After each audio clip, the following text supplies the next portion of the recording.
Bismillahirrahmanirrahim. Assalamualaikum warahmatullahi wabarakatuh. Perkenalkan, nama saya Zulhidayati. Di sini saya ingin jelaskan tentang Nur Muhammad.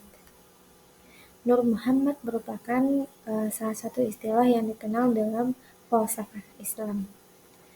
Pengertian dari Nur Muhammad berasal dari dua kata, Nur dan Muhammad. Secara harfiahnya, An-Nur adalah sinar atau pancaran cahaya yang merupakan antonim dari kegelapan. Muhammad dikatakan seorang laki-laki yang memuji, sering mengatakan segala puji bagi Allah Subhanahu wa Ta'ala. Nur Muhammad secara umum dipahami sebagai makhluk Allah yang paling awal, paling tinggi, paling mulia, dan paling utama. Nur Muhammad merujuk pada cahaya yang berhubungan dengan Nabi Shallallahu Alaihi Wasallam, yang dianggap sebagai manifestasi pertama dari Tuhan. Nur Muhammad adalah nur Tuhan, tapi bukan diri Tuhan.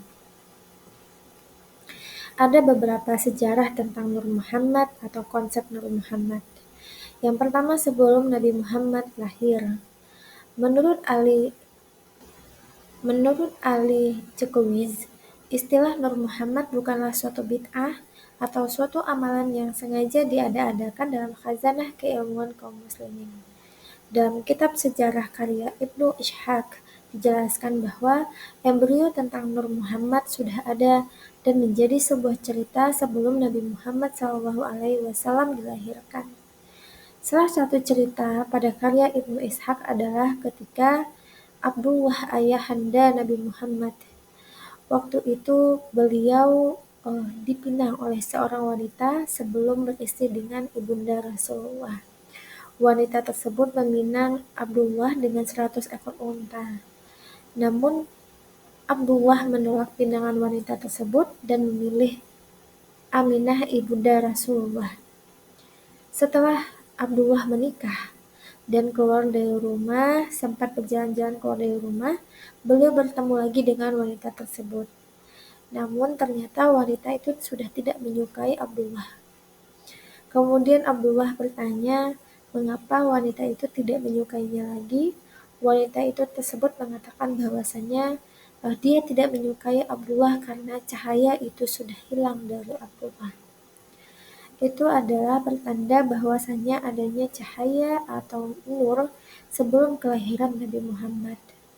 Ada beberapa kisah lain juga di dalam sejarah karya Ibnu Ishaq, namun mungkin ini salah satunya. Kemudian setelah pada masa Nabi Muhammad juga ada kajian mengenai atau konsep Nur Muhammad. Salah satunya dari riwayat Tabi'in. Pada masa Tabi'in, istilah Nur Muhammad ditemukan dalam penjelasan Imam Ja'far al-Syahid. Beliau menjelaskan bahwa makna Nun di awal surat Al-Qalam adalah cahaya azali yang dari cahaya tersebut seluruh alam semesta diciptakan. Di mana pada ayat itu disebutkan sesungguhnya engkau Muhammad adalah benar-benar dari ciptaan akhlak yang agung, yakni dalam cahaya yang dikhususkan untuk sejak zaman azali. Kemudian ada lagi beberapa pandangan mengenai Nur Muhammad. Yang pertama adalah terkait Syekh Muqatil bin Sulaiman. Beliau adalah falsafah Islam. Menurut beliau, dalam surat An-Nur ayat 35, kata lampu dalam ayat tersebut atau misbah sebagai lambang yang merujuk pada Nabi Muhammad. Melalui Nabi, cahaya Allah menyinari dunia dan melalui Nabi juga manusia dituntun menuju sumber cahaya itu. Seiring perkembangan ungkapan keagungan dan kecintaan kaum muslimin kepada Nabi, alerologi cahaya itu naik lagi kemuliaannya hingga mengatasi cahaya apapun selain cahaya Allah, sehingga dikenal ungkapan cahaya di atas segala cahaya. Kemudian ada pandangan lain mengenai Nur Muhammad yaitu Syekh Syal At-Tustari. Beliau adalah seorang kalangan ahli tasawuf. Beliau merupakan sufi pertama yang mengembangkan gagasan tentang Nur Muhammad. Menurut beliau, Allah sebelum menciptakan alam semesta menciptakan Muhammad. Nur Muhammad dalam wujudnya sebagai cahaya, mulanya adalah barakah bersama Allah. Seluruh alam semesta diciptakan melalui Nur Muhammad. Jadi Muhammad artinya yang terpuji, diyakini sebagai perwujudan sempurna cahaya azali yang juga merupakan sumber penciptaan alam semesta, termasuk para nabi dan seluruh keturunan manusia. Kemudian ada lagi pandangan berikutnya yaitu tentang Nur Muhammad Abu Mansur Al-Hallaj. Menurut beliau, Muhammad itu sebenarnya memiliki dua hakikat, yakni pertama hakikat cahaya azali yang telah ada sebelum adanya segala sesuatu dan menjadi landasan ilmu serta marfirat. Kedua, hakikat yang baru dalam kedudukannya sebagai seorang nabi pada ruang dan waktu tertentu. Pernyataan Al-Hajj ini sempat menggemparkan eh, kalangan pada waktu itu, di mana salah satu penyampaiannya adalah Anna al-Haq, tidak boleh dipandang sebagai ucapan manusia, melainkan ucapan Allah yang ada di dalam manusia itu.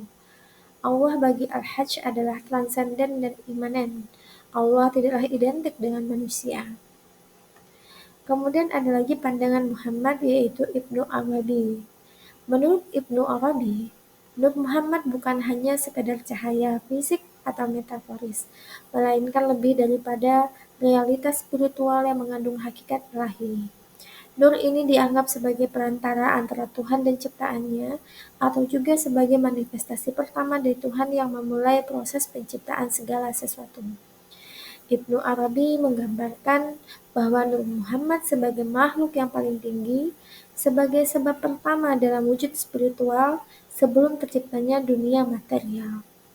Secara keseluruhan, pandangan Ibnu Arabi, Nur Muhammad adalah simbol dari penciptaan yang dimulai dari Tuhan dan keterhubungan antara dunia material dan spiritual.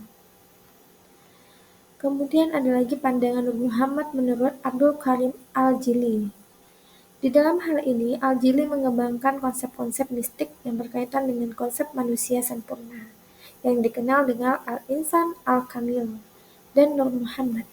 Dalam karyanya, khususnya dalam kitab Al-Insan Al-Kamil, menjelaskan tentang idenya tentang Nur Muhammad dengan cara yang khas. Nur Muhammad adalah hakikat pertama yang diciptakan oleh Allah sebelum segala sesuatunya. Al-Jili juga menganggap Nur Muhammad sebagai manifestasi pertama, namun ia lebih menekankan pada konsep bahwa Nur Muhammad adalah sumber dari segala ciptaan dan asal mula wujudnya alam semesta. Nur Muhammad dalam pandangannya adalah pusat dari keberadaan dan penyempurnaan spiritual bagi manusia. Kemudian Nur Muhammad pengaruhnya di Nusantara atau di Indonesia. Ada wacana pemikiran sufistik tentang Nur Muhammad masuk ke Nusantara melalui penyebaran Islam oleh para ulama dan wali-wali yang membawa ajaran tasawuf, Wali Songo, dan ulama Nusantara, seperti Hamzah Fansuri. Banyak yang mengadaptasi dan mengembangkan ajaran tentang Nur Muhammad dalam konteks budaya lokal. Ajaran ini lebih mudah diterima oleh masyarakat melalui pendekatan yang lebih konstekstual dan kearifan lokal. Dalam syair-syair Melayu dan puisi sufi di Nusantara, Nur Muhammad sering digambarkan sebagai cahaya yang menerangi hati manusia dan menjadi simbol dari perjalanan spiritual menuju Tuhan. Jadi dari kajian hari ini tentang Nur Muhammad dapat disimpulkan bahwasanya Nur Muhammad adalah konsep yang sangat penting dalam pemikiran tasawuf yang menunjukkan hubungan antara Tuhan, alam semesta, dan manusia. Ia adalah cahaya pertama yang menghubungkan segala ciptaan dengan Sang Pencipta. Nur Muhammad itu makhluk pertama yang melimpah dari Allah. Disebutnya Muhammad sebagai wali Allah, cahaya Allah, dan inilah sumber segala pengetahuan, sumber cahaya yang melimpah dalam diri setiap makhluk yang ada kandungannya. Tidak hanya dari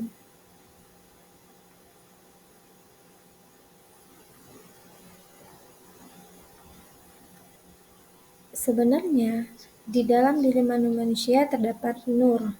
Semakin dia menjauh dari cahayanya, maka dia semakin redup. Maka diibaratkan nur di sini adalah Nabi Muhammad SAW karena beliaulah yang paling begitu dekat dengan sumber cahayanya. dan masuk nabi-nabi. Kemudian yang agak lebih jauh adalah nabi-nabi, kemudian para ulama, dan bahkan sampai di kita sendiri adanya nur tersebut. Mungkin sekian yang dapat saya sampaikan tentang kajian hari ini. Kalau ada penyampaian yang salah, mohon maaf, mohon dimaklumi, dan mohon dikoreksi. Sekian, terima kasih. Assalamualaikum warahmatullahi wabarakatuh.